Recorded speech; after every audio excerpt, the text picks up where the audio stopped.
Assalamualaikum warahmatullahi wabarakatuh. Perkenalkan, saya Alisa Rizky Nur Irianto. Saya merupakan mahasiswa S1 Kesehatan Masyarakat Universitas Dian Sumantoro Semarang. Di sini saya juga sebagai salah satu peserta course dari program kredensial Mikro Mahasiswa Indonesia dalam sesi Service Excellence Coaching. Nah, pada kesempatan kali ini saya ingin mengulas balik atau ingin menjelaskan materi-materi yang telah saya dapat dalam program KMMI 2021. Materi-materi yang telah saya dapat diantaranya Service Excellent Body Language, Impactful Coaching Question and Technique, pelayanan melalui DHK model, pelayanan yang diinginkan konsumen, EQ for Service Excellence, Increasing Teamwork, dan yang terakhir slogan dan mission statement. Dari materi ke materi ini memiliki satu ikatan satu sama lain. Nah, oleh karena itu, daripada kita pusing-pusing, mending kita membahas satu persatu. Kita mulai dari Service Excellent Body Language. Di dalam Service Excellent Body Language, saya mempelajari filter bahasa tubuh, saya mempelajari micro expressions. Kita mulai dari bahasa tubuh. Bahasa tubuh di antara pikiran dan tubuh kita itu merupakan satu kesatuan. Oleh karenanya, ketika kita berpikir, otomatis tubuh kita ikut bergerak sesuai kehendak pikiran kita. Nah, di dalam bahasa tubuh, untuk melayani seseorang, kita dianjurkan untuk melakukan beberapa hal. Hal tersebut juga berpengaruh pada kesehatan kita. Apabila kita memiliki postur tubuh yang buruk, itu akan membuat kita mengalami masalah kesehatan, bahkan sampai pencernaan dan lain-lain. Nah, terus apa saja sih postur tubuh yang baik untuk kita memberikan pelayanan? Nah, postur tubuh pertama itu adalah bahasa yang terbuka. Biasanya orang yang tidak dihalangi apapun di depannya merupakan bahasa tubuh yang terbuka. Lalu kedua adalah antusias. Orang yang antusias kepada lawan bicaranya mencondongkan tubuhnya ke depan. Hal tersebut merupakan perasaan antusias kepada lawan bicara kita. Nah, apa saja sih hal yang tidak boleh kita lakukan dalam melakukan pelayanan? Yang pertama adalah double close. Double close adalah ketika kita menyilangkan badan, kita menyilangkan tangan dan juga kaki. Hal tersebut terkesan tidak baik untuk pertahanan, apalagi tidak baik untuk pelayanan. Close dan defensive. Close dan defensive sebenarnya bagus untuk memperlihatkan power kita. Cuman tidak bagus ketika kita melakukan pelayanan menggunakan posisi tubuh close and defensive, karena terkesan arogan kepada lawan bicara kita. Lalu saya juga mempelajari micro expression di dalam Service Excellent Body Language.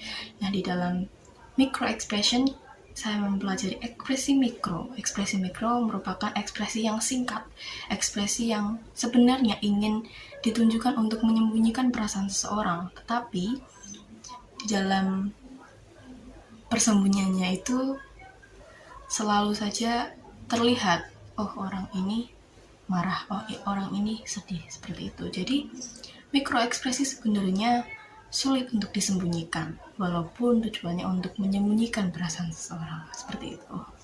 Nah, di dalam Service Excellent Coaching, saya juga mempelajari Impactful Coaching Questions and Technique. Ini merupakan materi yang bertujuan untuk membantu leader atau coaching dalam upgrade skill mereka menjadi insight atau AHA. Nah, biasanya insight atau AHA itu kita pelajari dengan brain-based coaching. Selanjutnya kita akan mempelajari pelayanan melalui DHAK model. Jadi DHAK model merupakan dasar harapan, angan, dan kepuasan. Harus memberikan pelayanan prima kepada konsumen agar DHAK model itu terpenuhi. Pelayanan prima itu terkait dengan seberapa mutunya kita, seberapa berkualitasnya produk kita, seperti itu. Nah, untuk meloyalkan konsumen, kita harus memiliki mutu pelayanan. Mutu pelayanan tersebut terdiri atas 5 mutu layanan sesuai dengan TERAR. Kita memiliki 5 mutu layanan. Yang pertama ada tangible atau tampilan. Yang kedua ada empathy atau empati. Yang ketiga ada reliability atau keandalan. Yang keempat ada assurance atau jaminan.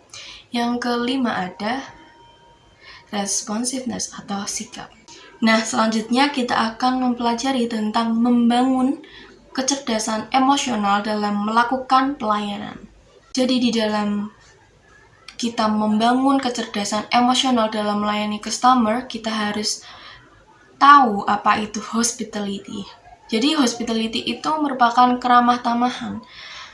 Hospitality itu merupakan kesopanan, keakraban. Tanpa adanya hospitality, produk yang kita perjualbelikan itu tidak memiliki artinya, malah dianggap sebagai benda mati. Nah, bagaimana sih caranya kita untuk membangun kecerdasan emosional? Jadi kecerdasan emosional sendiri dapat kita pelajari, dapat kita perkuat, dapat kita asah melalui beberapa hal. Adapun pula 5 komponen kecerdasan emosional itu sendiri, diantaranya seperti kesadaran diri, regulasi diri, keterampilan sosial, empati, dan juga motivasi. Mari kita. Lalu, materi selanjutnya merupakan increasing teamwork. Jadi, di dalam dunia kerja, di dalam pelayanan, kita pasti selalu bekerja secara tim. Nah, untuk mengetahui apa saja sih yang perlu kita lakukan dalam bekerja tim, nah, kita perlu mengetahui apa saja pilar teamwork. Jadi, pilar dalam teamwork itu memiliki tujuan yang sama, memiliki cara yang sama, berkomunikasi dengan baik, dan lain sebagainya. Dan mengetahui seni komunikasi di dalam dunia pelayanan itu sangatlah penting. Nah, mari kita bahas satu persatu, mulai dari apa itu pilar komunikasi. Jadi, ada 3 pilar komunikasi. Yang pertama, verbal, vokal, dan juga visual. Lalu apa sih tujuan kita berkomunikasi? Apakah itu sangat penting? Sangat penting. Tujuan utama sebuah komunikasi adalah untuk memperoleh informasi yang kita dapat. Nah, apa saja sih prinsip-prinsip dasar dari komunikasi? Nah, yang pertama adalah apapun yang kita lakukan pasti kita komunikasikan. Terus, yang kedua, dari cara kita memulai pembicaraan itu akan terlihat hasil dari pembicaraan tersebut akan menghasilkan komunikasi yang seperti apa. Nah, yang ketiga, komunikasi tersebut harus disampaikan dengan baik agar diterima dan dipahami.